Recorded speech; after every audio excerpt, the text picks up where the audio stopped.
راستے سے تکلیف دہ چیز کا ہٹانا بھی صدقہ ہے. اور ایک روایت میں آتا ہے حضرت ابو برزہ الاسلمی رضی اللہ تعالیٰ عنہ کی روایت ہے. انہوں نے ایک مرتبہ حضور اکرم صلی اللہ علیہ وسلم سے عرض کیا کہ یا رسول اللہ دلنی علی عمل یدخلنی الجنہ، کہ مجھے کوئی ایسا عمل بتائیے کہ جو مجھے جنت میں داخل کر دے.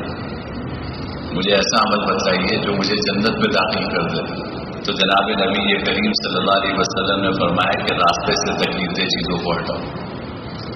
اب یہ نیکی ہے، کتنی معمولی ہم اس کو سمجھتے ہیں.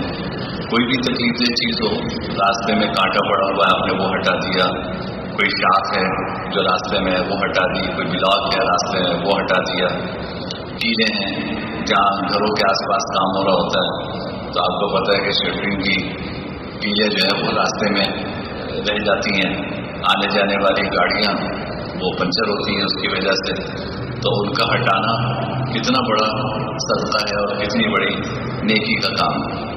ایک روایت میں آتا ہے، مشکاۃ شریف کی روایت ہے کہ جناب نبی کریم صلی اللہ علیہ وسلم نے فرمایا کہ ایک درخت کی شاخ راستے میں جھکی ہوئی تھی جس سے آنے جانے والوں کو تکلیف ہو رہی تھی. تو ایک شخص نے وہ شاخ کاٹ کر راستہ صاف کر دیا. اللہ تعالیٰ کو اس کی یہ نیکی اتنی پسند آئی کہ اللہ نے محض اس کے اس عمل کی وجہ سے اس کو جنت میں داخل کروایا. اور ایک روایت میں آتا ہے کہ اس کے پاس کوئی اور نیکی نہیں تھی. جب اس کی موت کا وقت آیا تو اس کے پاس کوئی اور نیکی نہیں تھی، لیکن اس نے یہ عمل کیا تھا تو اللہ تعالیٰ کو اس کا یہ عمل اتنا پسند آیا کہ اللہ نے اس کی وجہ سے اس کو جنت میں داخل کر دیا.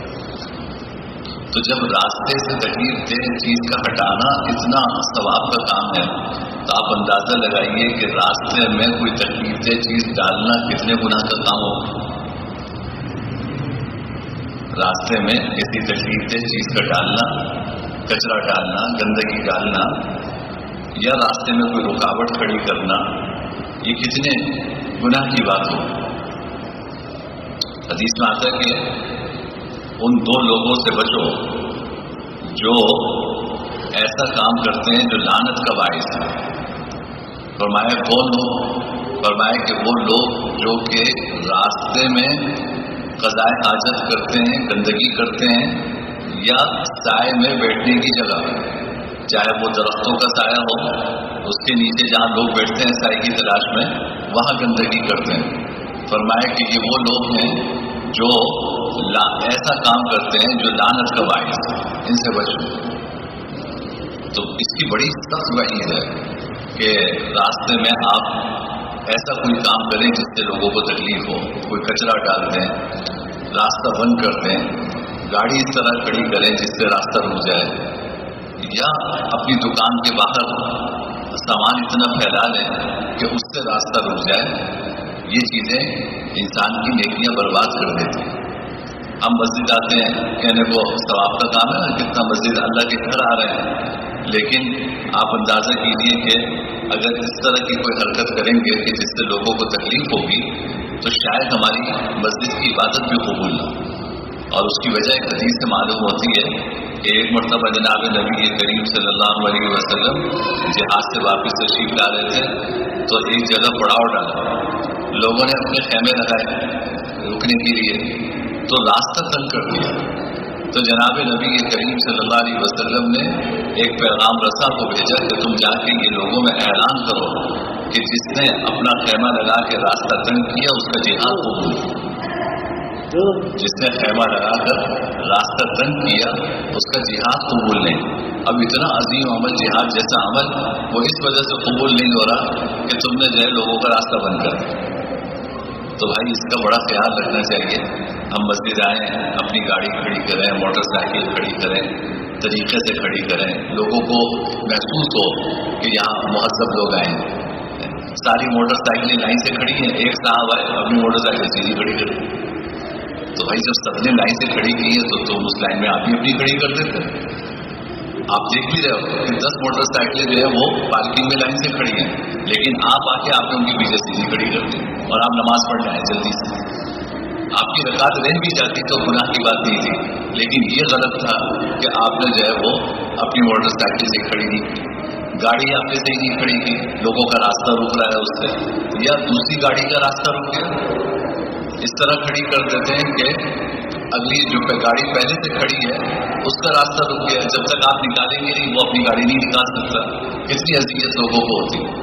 مسجد کا راستہ ہے، راستے کے سامنے گاڑی یا موٹر سائیکل کھڑی کریں، یا ریمپ ہے ہمارے یہاں جہاں سے معذور حضرات کی ویل چیئر جاتی ہے، آپ وہاں پہ کسی نے موٹر سائیکل کھڑی کر دی، آئے دن سوسائٹی کے گروپ پہ تصویر آ رہی ہوتی ہے کہ راستہ بند کر دیا، جن سے آپ کی موٹر سائیکل ہے وہ ہٹا لیں۔ تو افسوس کی بات ہے نا کہ بھائی اب لیکن یہاں کوئی عام آدمی تو نہیں آیا، نمازی آیا، نماز پڑھنے کے لیے آیا، لیکن وہ اس نے کتنا اذیت کا کام کیا کہ اس کی وجہ سے راستہ رکا ہوا۔ مجھے اتنا افسوس ہوتا ہے کہ ہماری مسجد میں ہم نے دائیں طرف بھی راستہ رکھا ہے، بائیں طرف بھی رکھا ہے، مسجد کے اندر دائیں طرف بھی راستہ ہے، بائیں طرف بھی راستہ ہے، اور یہ راستہ کوشش کی جاتی ہے کہ دونوں طرف برابر ہو تاکہ ہماری صفیں برابر ہو۔ اب اتنے نیک لوگ ہیں جن کو صف اول چاہیے، وہ راستہ بند کر کے اس میں نماز شروع کر دیتے۔ یہاں پہ الٹے ہاتھ پہ میرے خاص طور پہ ہمارے بزرگ ہیں، وہ اپنی معذور ہیں، وہ گاڑی لے کے جاتے ہیں، اس راستے میں کرسیاں رکھ دیتے ہیں۔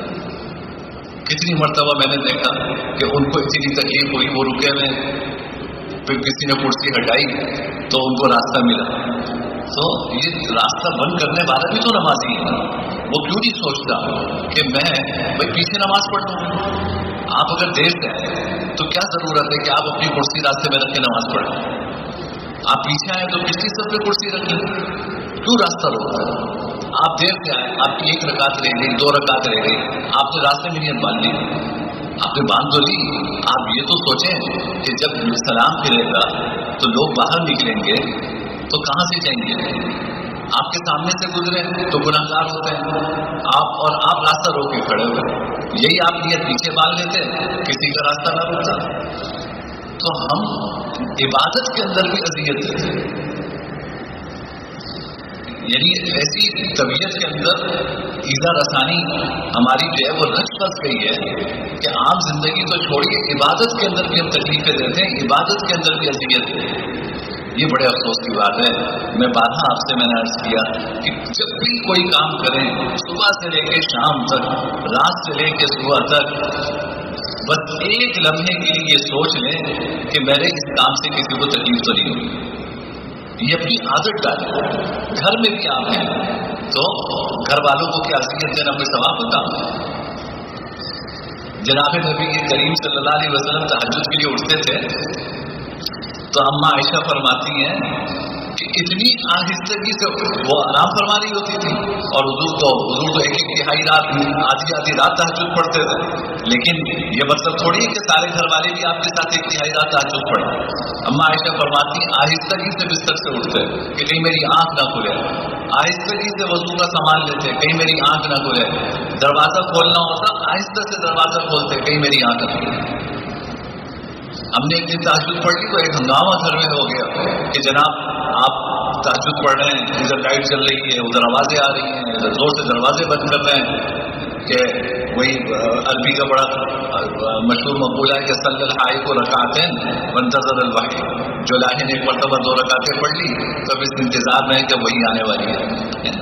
تو ہم بھی 2 رکعتیں پڑھ کے نہ جانے اپنے آپ کو اتنا بزرگ سمجھنا شروع کر دیتے ہیں کہ بیچارے جو عام لوگ ہمارے گھر میں ہیں ان کے لیے اذیت کا باعث بن جاتے ہیں۔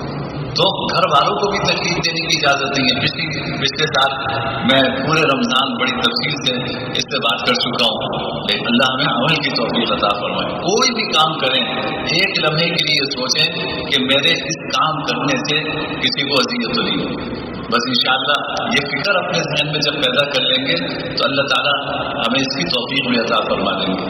وآخر دعوانا الحمدللہ رب العالمین، الحمدللہ رب العالمین والعاقبۃ للمتقین والصلاۃ والسلام علی سید الانبیاء والمرسلین۔ اللهم لك الحمد لا نحصي ثناء عليك انت كما اثنيت على نفسك، لا اله الا الله وحده لا شريك له احد صمدا لم يلد ولم يولد ولم يكن له كفوا احد۔ ربنا آتنا في الدنيا حسنة وفي الآخرة حسنة وقنا عذاب النار اللهم أعنا على ذكرك وشكرك وحسن عبادتك اللهم إنك عفو كريم تحب العفو فاعف عنا يا كريم فاعف عنا يا كريم صلى الله تعالى على خير خلقه محمد وعلى آله وصحبه أجمعين آمين برحمتك يا رب العالمين.